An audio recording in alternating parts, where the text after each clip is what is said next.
Hey, sports card fans, it's John, Wade Boggs fan. Hope you're all doing well. If you've been watching the videos that I've posted to my channel since the National, you'll notice that I haven't had any videos of pickups. And there's been two main reasons for that. One, I've mentioned on occasion that my wife and I moved into our brand new house and we were getting our old townhouse ready to be put on the market. There was a lot of time and some expense involved in doing that because we wanted to try to get as much for the house as possible. And so that took away some of my hobby dollars to devote to spending a little bit of money to fix up the house. And good news on that front, we finally put the townhouse on the market on Monday, August 28th. By that Friday, September 1st, there were two offers on the house, and we accepted an offer that was $1,000 over our asking price. So we were thrilled with that, how quickly we agreed to a sale, but that didn't end everything. We had to wait on two major things: the home inspection. Fortunately, there were not too many things that needed additional work, and there's a little bit of expense along with that, but nothing too bad. And of course, we had to wait for the appraisal. We weren't sure with the price that was agreed upon, given some other recent sales, whether an appraisal would meet the asking price. Fortunately, that came through as well. So this coming Friday, we are finally having our loan closing. So that chapter is going to be put in the past, and I can start seeing some hobby funds become available again. Now, we still want to do a few things here at the new house, but at least in terms of my hobby, I am going to have some funds now available to buy cards. And the second thing is, since the National, I bought some really nice cards at the National and spent a good amount of money.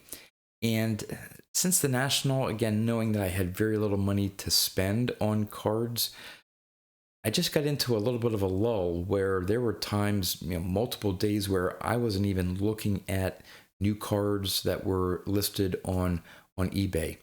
Well, finally, about a week ago, I broke through. I had a little bit of money set aside to spend, and I picked up two cards.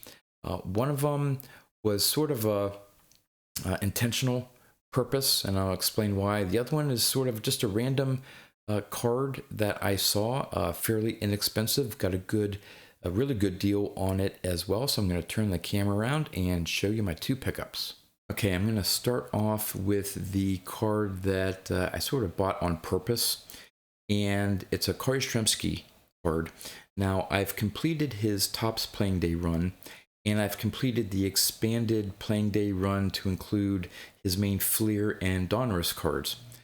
But I've sort of expanded that checklist to include some All-Star cards, some League Leader cards, and other main issue Topps, Fleer, and Donruss cards that I wanted to add to sort of a master Playing Day run. And I've been looking for this card for several months now. Based on the year of the card, I wanted to try to find it in a PSA 8 or 9. My Corey Yastrzemski cards, I've been trying to get nicer graded copies of the Yastrzemski cards.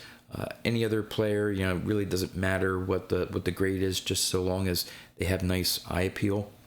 But for Yastrzemski cards, I wanted, some nicer cards. And the PSA 8s and 9s that I've been seeing for the past several months, most of them are buy it nows or a very high opening bid, way above comps. And just didn't want to pay that amount for them. But finally, recently here, a PSA 9 copy came up for auction, and I was a winning bidder, and I did pay on the high end of the comps for a PSA 9, but I was happy with it because, again, it was still cheaper than some of the other listings, and all in all, it wasn't that expensive. It was the 1984 Topps 83 highlight with Johnny Bench, Gaylord Perry, and Corey Yastrzemski. So it's a 3-for-1, 3 Hall of Famers on one card, which is really one of the reasons why I like these multiplayer, like league leader cards, where you can get more than one Hall of Famer on one card. So this is Superstars, Bench, Perry, and Yastrzemski retire. Got this again in a PSA 9. Here is the back. So it gives their full career statistics, and all in with shipping and tax. I only paid $18 for it. So I think I did really good. That's probably around the grading cost, just a pure grading cost, $20-25 for PSA, let alone shipping, insurance, and all that stuff. So really happy with this pickup here of that Yastrzemski card. And then the second card was sort of just a random purchase. I had a specific search for cards from the 1960s. I don't know if I had the specific grade, but just cards from the 60s that were ending soon, under $30. So again, I didn't have a lot to spend with that $18 there, and found this card. And I have a few of his cards, but this one just spoke to me. The centering's really nice for the grade, and it's the 1960 Whitey Ford in a PSA 4. Again, really liked the centering on that.